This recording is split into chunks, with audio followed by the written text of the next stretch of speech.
So you have your video, and you may want to add film bars or the aspect ratio black bars that you see in some movies, depending on the type of content you have.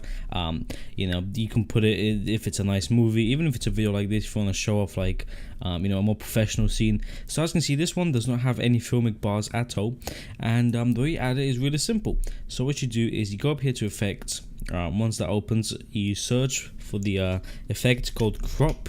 You can find that in transform video effects, but just search it, it's much easier. Once you do that, then you can drag and drop it onto whichever video format or whichever video project you have, and whichever one you want to put the film bars on. I want to put on this one, so you just drag it and it opens up the effect controls. So if you lose the effect controls, you can always just scroll the little scroll here, put that there, click it, and you grease it with these. So here you have your crop effect. What you want to do now is simply that you have these top and bottom, these two little buttons here, or these are also keyframes. You can add keyframes and stuff, so you can keyframe the time when the top and bottom come in, which is a bit more professional, but it is still really simple. So as you can see, my video here from the preview has no film bars. You want to click on the top.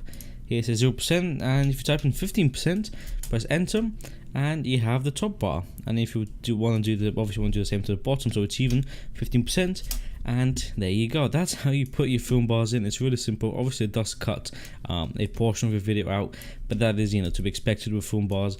They only add effect unless you've actually shot in an aspect ratio that is much bigger than 16:9, which then you have natural film bars. But if you want to add in film bars like this, let me just show you on the more scenic scene here, like this one with the water. So you have to crop, put that in. Top 15%. I mean, it doesn't have to be 15%, depends on how much you want to show and how much you want it to be. So there you go. It actually looks really good. The film bars really make it look and stand out really well there. And if you have something on top of overlay on the film bars, also if you want to make it more, so there you go. Adobe saves the project 20%, which would make it even go down even more. So even deeper bars, and if you want to make it something smaller, 10%. Change that, you'll put smaller film bars on. So that's how you would do it, that's how you would edit it as well. Really simple stuff. To keyframe this, it's just as easy. So you would select whatever you want for the black bars to start. So you would reset these to 0. There you go. After you reset them, you'd click on the top, it would make a keyframe at that point.